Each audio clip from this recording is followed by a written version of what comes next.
तो आज मैं क्लास 12th की मैक्रो इकोनॉमिक्स की वीडियो इंट्रोडक्शन चैप्टर से मैं स्टार्ट करूँगा।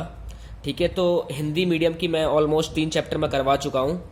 तो इंग्लिश मीडियम के स्टूडेंट्स की भी बहुत सारी क्वेरी थी कि सर इंग्लिश में भी वीडियो बनाओ इंग्लिश मीडियम के लिए। तो इंग्लिश मीडियम की वीडियो मैं आज से बनाना शुरू कर रहा हूँ।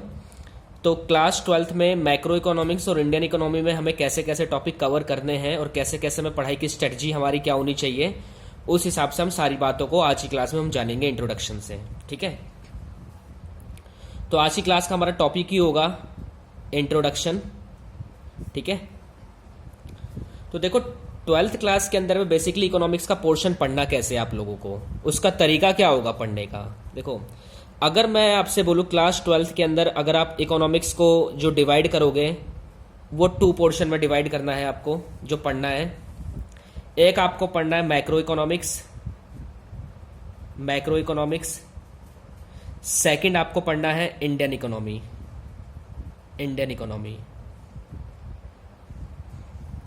अब देखो, मैक्रो इकोनॉमिक्स और इंडियन इकोनॉमी 2 अलग अलग इसके पार्ट्स हैं। अगर आप मैक्रो इकोनॉमिक्स बहुत ही कंसेप्चुअल है, बहुत सारे कॉन्सेप्ट सीखने लायक है, इसके अंदर बहुत ज़्यादा इंटरेस्टिंग है और इसके अंदर ना स्टूडेंट मेरे हिसाब से 35 प्लस या उससे ज़्यादा स्कोर कर लेता है आराम से, अगर उसने इकोनॉमिक्स को शुरू से बहुत ध्यान से अच्छे से पढ़ा हो। देखो, मैं कह रहा हूँ कि इकोनॉमिक्स में ना आपके कॉन्सेप्ट्स क्लियर होने चाहिए, आपको रट्टा नहीं मारना है यहाँ पर। ठीक है, तो आपके कॉन्सेप्ट्स क्लियर होने चाहिए, यहाँ पर रटने की कोई जरूरत नहीं है आपको। अगर आप कॉन्स्टेंटली एवरीडे इकोनॉमिक्स को 15 से 20 मिनट या आधे घंटे रोज पढ़ते हो तो अल्टीमेटली आपको इकोनॉमिक्स में फर्क दिखने लग जाएगा, आपका स्कोर हो जाएगा इसके अंदर में। इकोनॉमिक्स में स्कोर करना बहुत आसान है तब तक जब तक आपके कॉन्सेप्ट्स क्लियर है और साथ साथ में आपकी एक स्ट्रेटजी पे आप पढ़ाई कर रहे हो। ठीक है, तो इकोनॉमिक्स में इस वाले पोर्शन से क्या है कि आपके 35 प्लस मार्क्स आ जाते हैं स्टूडेंट्स के नॉर्मली।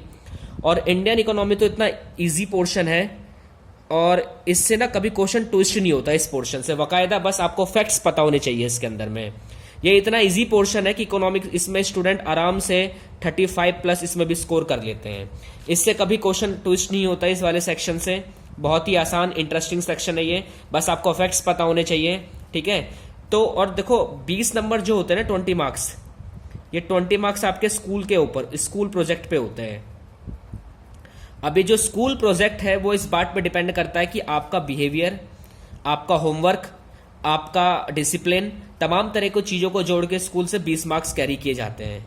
ठीक है, तो अगर मैं आपके सामने एक सिंपल सा एक आइडियोलॉजिक कैलकुलेशन करूं तो देखो, अगर मान के चलते 35 नंबर इसमें कैरी हो गए और 35 मान लेते इसमें कैरी हो गए और 20 वाले स्कूल वालों ने लगा दिए, तो कितने 90 प्लस आपके स्कोर होने के चांसेस हो सकते हैं अगर आप इस स्ट्रेटजी से पढ़ाई करोगे। तो मैक्रो इकोनॉमिक्स और इंडियन इकोनॉमी दोनों ही बहुत इजी है, मैं अभी भी कह रहा हूँ टफ नहीं है दोनों, बस ये कॉन्सेप्चुअल है, इंटरेस्टिंग है और आपको पूरा फैक्ट्स के साथ इसको पढ़ना होगा स्टार्टिंग से लेकर एंड तक। स्कोर ऐसा नहीं है कि आप इकोनॉमी में स्कोर करोगे जब आप लास्ट के 3 महीने पढ़ोगे, 2 महीने, ऐसा नहीं है। अगर आप शुरू से एंड तक पढ़ाई करोगे तो इकोनॉमिक्स में आपके ऑब्वियसली 90 प्लस मार्क्स आ जाएंगे आराम से। इकोनॉमिक्स कोई हार्ड सब्जेक्ट नहीं है। ठीक है, ये जो सब्जेक्ट एक ऐसा सब्जेक्ट है, चाहे कॉमर्स हो, चाहे आर्ट्स हो, चाहे साइंस हो, तीनों स्ट्रीम में इस सब्जेक्ट को प्रेफर किया जाता है। और जब कल को ग्रेजुएशन में जब आप करते हो, कॉलेज में एडमिशन नाम लिखवाते हो ना आप लोग, तो उसमें क्या होता है ना कि इकोनॉमिक्स एज ए कंपलसरी लग जाता है। मतलब ये एक सब्जेक्ट है, आप एक समय के लिए बेस्ट 4 में मैथ्स हटा सकते हो। ठीक है, आप बेस्ट 4 में जो आपका वीक सब्जेक्ट है वो हटा सकते हो, लेकिन इकोनॉमिक्स आपकी परसेंटेज बना देता है बेस्ट 4 में लग के। ठीक है, इसलिए सब्जेक्ट की अपने आप में एक खास इंपॉर्टेंस है अगर आप ड्यू के अंदर सिलेक्शन लेना चाहते हो उसके पॉइंट ऑफ व्यू से। ठीक है, और आने वाले अगले कॉम्पिटिशन एग्जाम में इकोनॉमिक्स बहुत इंपॉर्टेंट है, 11-12 की तो खासकर। तो ये बेसिकली ये पोर्शंस आपको ध्यान होने चाहिए कि हमें पढ़ना कैसे कैसे है। ठीक है, तो आज हम स्टार्ट करते हैं मैक्रो इकोनॉमिक्स में। ठीक है, पहले चैप्टर से हम स्टार्ट करेंगे, लेकिन उससे पहले इकोनॉमिक्स से हम कुछ जो इंपॉर्टेंट फैक्ट्स हैं हम उसको चेक करेंगे। ठीक है, तो मेरे साथ साथ लिखना इंट्रोडक्शन। सबसे पहले मैक्रो इकोनॉमिक्स को स्टार्ट करने से पहले हमें मैक्रो इकोनॉमिक्स की डेफिनेशन पता होनी चाहिए कि मैक्रो इकोनॉमिक्स है क्या और इसका एम क्या है और इसमें हमें करना क्या क्या होगा। तो सबसे पहले लिखेंगे इसमें हम definition of macro economics. Definition of macro economics.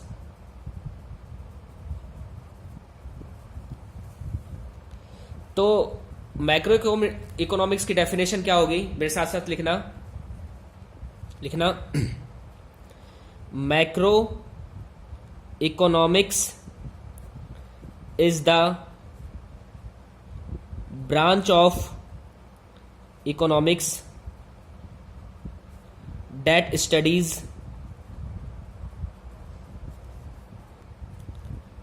the behavior and performance of an economy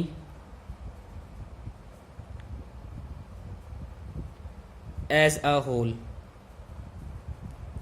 तो देखो अभी इसकी मैंने डेफिनेशन लिखाई है, अभी मैंने आपको समझाया नहीं है कि इसके अंदर बेसिकली बोल क्या रहा है वो, ठीक है। तो देखते हैं, अभी हम इसको समझने की कोशिश करते हैं कि आखिर ये है क्या। देखो इसने बोला है कि macroeconomics is the branch of economics that studies the behaviour and performance of an economy as a whole, ठीक है।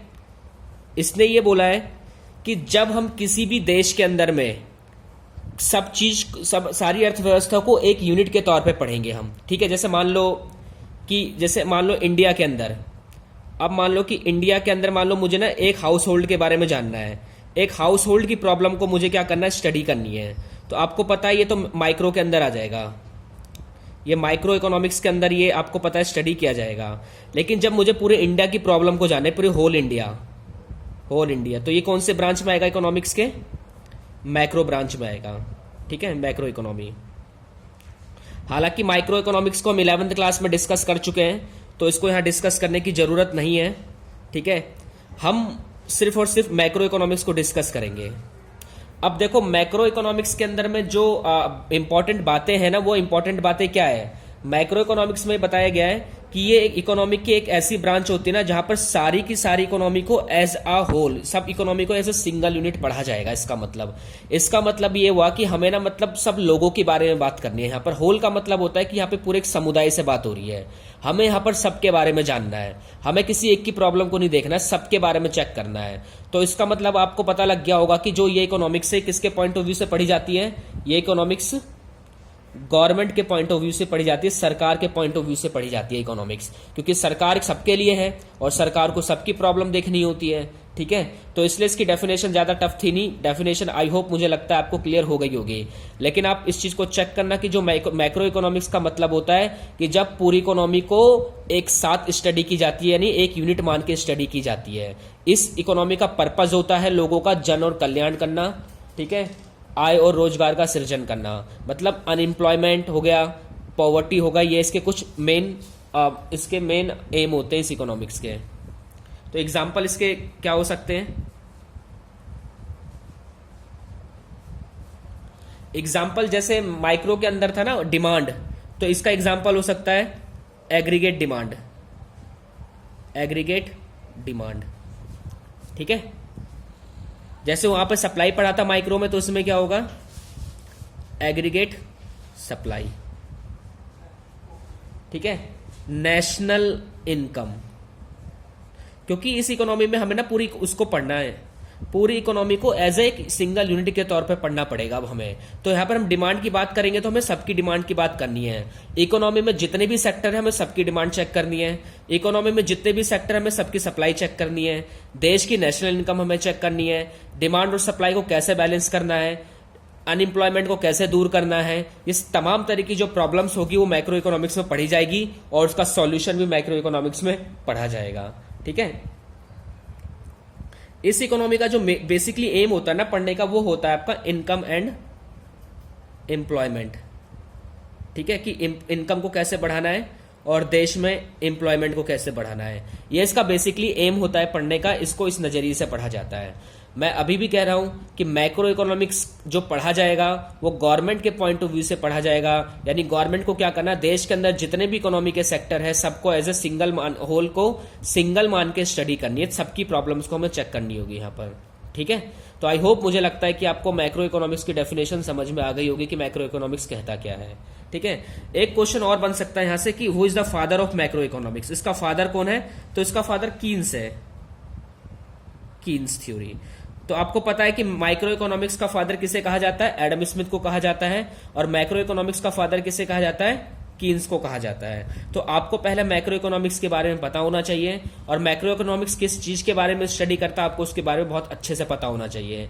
मैक्रो इकोनॉमिक्स का जो पर्पज होता है वो इनकम एंड एम्प्लॉयमेंट होता है। हम कह सकते हैं सिंपल सी भाषा में कि इसका जो मुख्य उद्देश्य होता है वो लोगों के कल्याण की बातें करता है, जबकि माइक्रो इकोनॉमिक्स हमेशा प्रॉफिट पर्पज की बातें हो रही थी उधर। ठीक है, तो इसके एग्जाम्पल्स आपको पता लग गए होंगे माइक्रो इकोनॉमिक्स क्या है, और मुझे लगता है आपको ये समझ में आ गया होगा अच्छे से।